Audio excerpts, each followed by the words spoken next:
Rachel Maddow is going to school the Iraq war architects that are weighing in on Syria. Let's listen.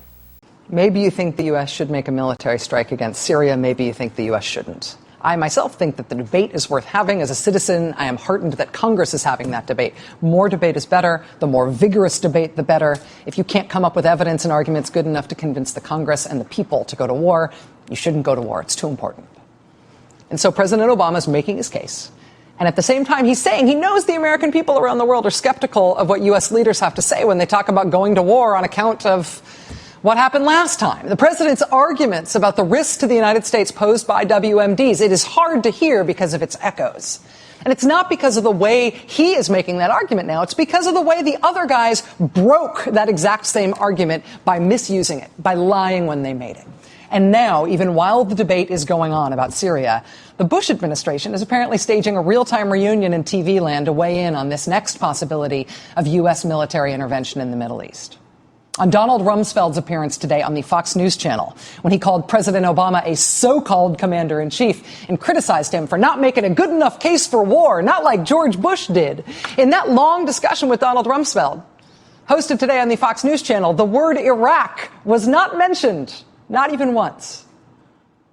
You know, nobody called Michael Brown this past week on the anniversary of Hurricane Katrina to ask how he thinks we're doing now on hurricane preparedness. Nobody called Lance Armstrong anytime recently to ask how we're doing handling steroid use in sports. Nobody seeks the advice of Bob Ney or Rod Blagojevich from prison to talk to them about ethics and public officials. You might ask them about prison or hair care or how they feel about the Red Sox versus the Tigers tonight. But no, you would not seek their counsel, their advice, their wisdom on the thing that ended their careers in ignominious humiliation. You would not ask their opinion on that. If you're an architect or a conspirator or one of the primary actors in the Iraq war, and arguably the grandest and most craven foreign policy disaster in American history, your opinion is no longer required on matters of war and peace. Please enjoy painting portraits of dogs or something. Painting portraits of yourself in the bathroom, trying to get clean. Please enjoy the forgiving company of your family, your loved ones, and your God. But we, as a country, never, ever need to hear from you about war ever again. You can go now. Awesome. And 100% correct. You know, Jon Stewart made this point the other day.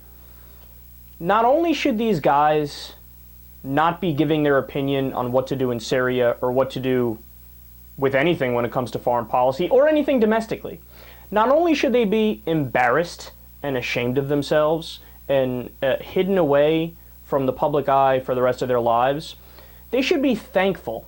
Thankful that they're not in jail right now. Because you know what? They're war criminals. They're war criminals. They lied repeatedly to get us into an illegal war.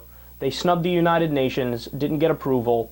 While we were in those wars, we did commit incredibly heinous war crimes. Over 100,000 civilians dead, never mind the fact that in Fallujah we used chemical weapons, white phosphorus, depleted uranium, etc., etc. I mean, if we had to actually sit down and tally up all the high crimes that this administration committed, we'd be here for a long time, right? But here these guys are, they're so smug.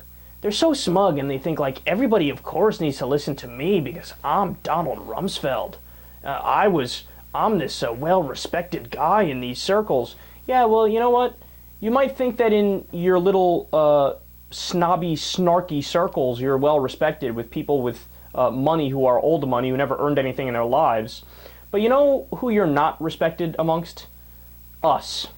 The people of the United States. You know who else doesn't respect you? The world. In fact, I don't know if you guys know this, but Donald Rumsfeld and Dick Cheney and other Bush administration officials, they actually have trouble traveling because they're deathly afraid that if they get off a plane, you know, in Sweden or Switzerland or some other European nation that actually believes in rule of law, that they'll be detained and they'll be brought up on war crimes. And you know what? It's good. They should fear that. And they should be brought up on those crimes.